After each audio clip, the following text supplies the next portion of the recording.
Hey guys, what's up? Janet here with Radiant Wanderings. Today we are talking about the top 5 things to do in Rome. If you're new here, thank you so much for joining me. Hit that subscribe button below. There is a link to my blog post if you need more details or I just went too fast or you want to pin it for later.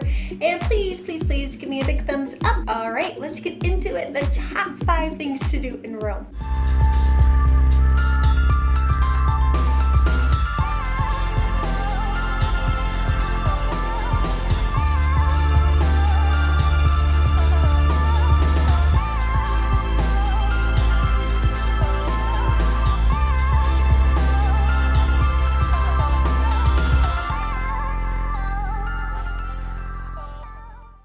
Family favorites in Rome was the Roman Forum and Palatine Hill. If you go here, you do get a combination ticket. It's good for the Roman Forum, Palatine Hill, and the Colosseum. And it's good for 2 consecutive days. So if you haven't purchased tickets in advance online, usually lines at the Roman Forum are shorter. You just get to the Roman Forum early, and then you won't have to stand on the ticket line at the Colosseum. The Roman Forum was wonderful. It was a beautiful day. We actually downloaded the free Rick Steves audio tour onto our phone. Do it beforehand because once you're there, it's going to be difficult to download. And that kind of walked us through the ruins and explained it all to us. There probably are audio guides there that you could pay for, but why pay for things when you can get them for free? Definitely one of the top on our list. The next thing is the Colosseum. Oh my goodness, we love the Colosseum. If you can, I highly recommend waking up early, watching the sunrise over the Colosseum before all the crowds and crowds of people show up. And we did this, and then we still had time to walk across the street, kind of up these stairs to Cafe Opio. And we got a chocolate croissant and cappuccino and then came back out and hopped into wine. We did download the Rick Steves guide for that as well, which was great. Okay, another family favorite in Rome was biking the Appian Way. I know this isn't high up on the list of things to do in a tour guide, but we absolutely loved it. And it came out between my kids and my husband and myself as one of the top memories, if not the top. So I highly recommend it. It's so cool to bike such an old road. I mean, 2,000 plus years old, right? The road is rough.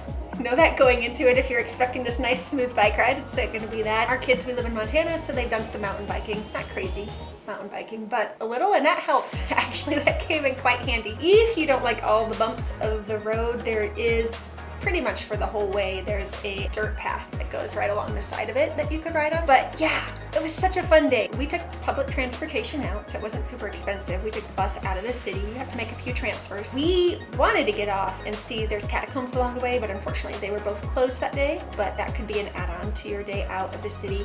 And then where the bus drops you off, there's this cafe, Appia Antica, I think is what the name was. I'll have it for sure linked down in the blog below. Anyways, that was so fun. We just ate outside at the cafe and then we rented our bikes there. Okay, and the 4th thing I loved in Rome was walking along the Tiber River at dusk. This again, you probably won't see in many tour books, but was one of my fondest memories of Rome. Probably because there's no lines, there's no expectations, it's just stroll at your own pace. I am called Radiant Wanderings for a reason. I love to just wander and explore. We had our dog with us in Italy for a month, and so every night I would have to go down like the 8 flights of stairs and take him out. It was so great because I just walk across Ponte Sant'Angelo and it was all beautifully lit, and then if I turned right there was all these like street vendors, but they were in tents along the river. Very pretty. And then there was this cafe. Unfortunately, it wasn't open super late, but yeah, you could just sit and have a glass of wine or get gelato and just enjoy the sparkling lights on the river. Another very cool thing we did in Rome that I highly recommend is Easter service at the Campion. Now, obviously, most of you are not going to be in Rome for Easter. I realize this.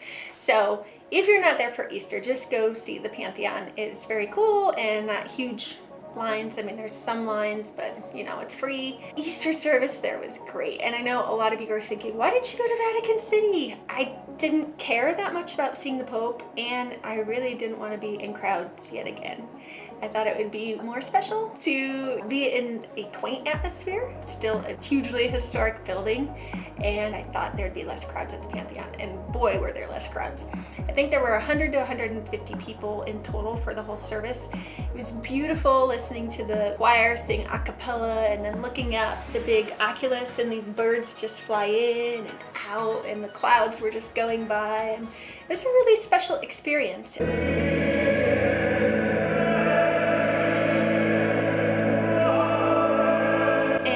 close the doors once Mass begins. So any other tourists do not come in. That's when a line will form outside when you're waiting for Mass to finish. So if you're in there for Mass, you have it pretty much to yourself. Loved, loved, loved it. Okay, so those are our top 5.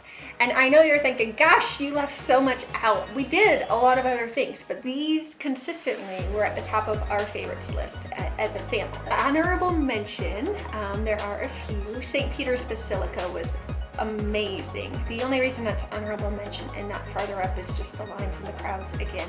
We didn't have advance tickets, so we actually got up early one morning, and then the line wasn't very bad. So if you don't have anything purchased in advance, I highly recommend doing that, getting there before they open, because once we came out, the lines it was madness, just madness out there, crazy, crazy, crazy. But the size, the sheer size, I did not realize. It's really cool because when you go in, the whole atrium thing has on the floor marked like where a bunch of other famous churches would end, size-wise. And it's unbelievable. It's massive. You will love it. Another honorable mention is Piazza Navona. We actually stayed near this piazza and loved walking through it every afternoon, morning when we were heading out. Just so much life. The fountains there are gorgeous. It's a huge square because it used to be a stadium. So plenty of space, and you'll hear live music, and there'll be different vendors there, a guy roasting chestnuts with their different artists out and about, so definitely worth a stroll through. Gram is one of our favorite gelato shops, and they are on the north end of the square, so great place to just snag a gelato and stroll. Another honorable mention is the Trevi Fountain. Obviously, you can't go to Rome and not see the Trevi Fountain, and that's an easy one. If you want to be there without a bunch of crowds, you're gonna have to get up early. We did. Got up early a lot in Rome, and there was nobody there. A couple hours later, totally different story. I mean, you can make your way down to the fountain. You can throw your coin in, and it doesn't take very long. We actually paired this with the Spanish Steps, which is also on my list. We walked to the Spanish Steps after visiting the fountain. I actually think we would have enjoyed the Spanish Steps more later in the day. That is one where I feel like crowds make it more exciting. Just grab a panini and sit on the steps and people watch while you eat. I think that would have been a lot of fun. We never made it back, but that would be my recommendation. Okay. And the last honorable mention for Rome is, of course, daily stops for cappuccino, chocolate croissants, gelato, and I know you're thinking, that's too many calories, but I promise you're gonna walk them off in Rome. And also their serving sizes, they're a lot smaller than in the US. That is it. I hope you like these top 5. Leave comments below if you've been, if you disagree, if you agree, leave that, or if you have other suggestions, put those down below for everybody, and I'll see you guys next time.